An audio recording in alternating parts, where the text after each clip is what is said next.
Hello, friends. My name is Eric Cloward, and welcome to the Stoic Coffee Break. I want to begin today's episode a little bit differently.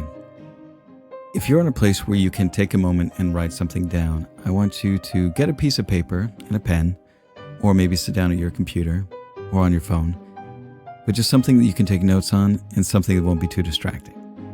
Now, if you're driving or are unable to take notes for some other reason, then just try and make a mental list as we go along. Now, I want you to take a moment and think about all the things you want in life. And if you need some suggestions or ideas, think about all the things you want to accomplish. Maybe there's a career or a particular job that you want. Maybe think about things you want to learn and master. Maybe there are material things that you want, such as a house or, like in my case, a nicer piano. And I also want you to think about the people you want around you, such as a partner or kids or friends. And it doesn't have to be an exhaustive or all-encompassing list, but I want you to list at least 5 to 10 things. So go ahead and pause this for a moment, make your list, and then start it again when you're ready. So now that you have the list of things that you want in your life, I want you to count how many of the things on your list are things that you already have.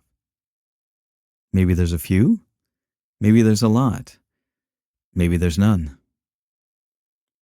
Marcus Aurelius said, "Don't set your mind on things you don't possess as if they were yours, but count the blessings you actually possess and think how much you would desire them if they weren't already yours."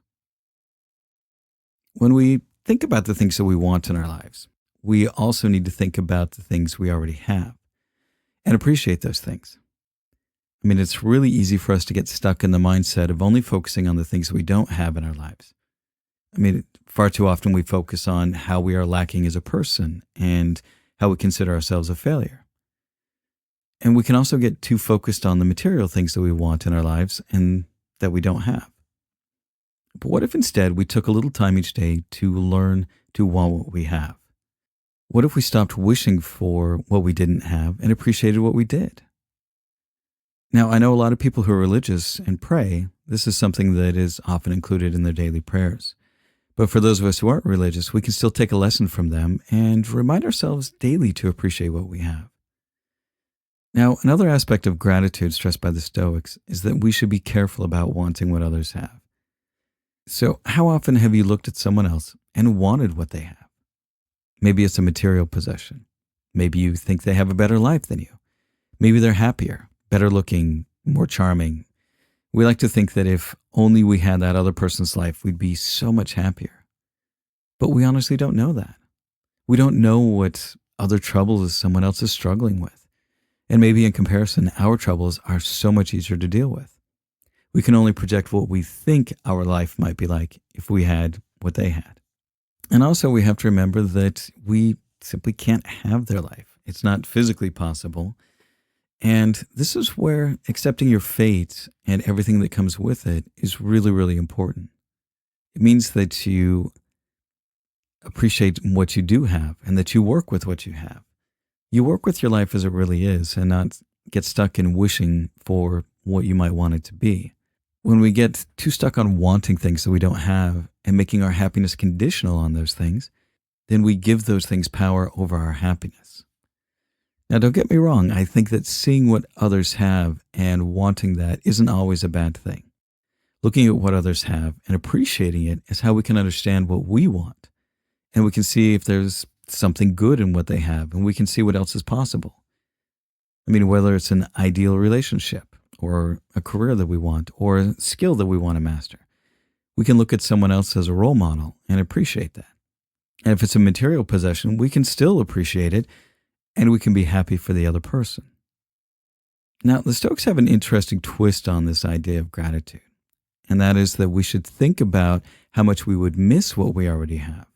It's not just being grateful for it and being happy that we have it, but by taking that moment and thinking of what it would be like if we withheld this from ourselves or we were deprived of this thing, how would that change how you felt about it?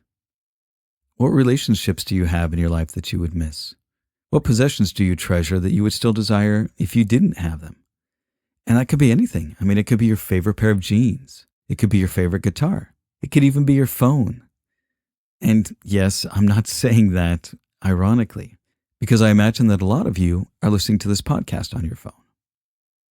Now, we can take this one step further and not just imagine what it would be like to not have something, but practice a kind of abstinence with the things that we already appreciate by going without them for a while. I know some people will fast so that they can appreciate food and drink more.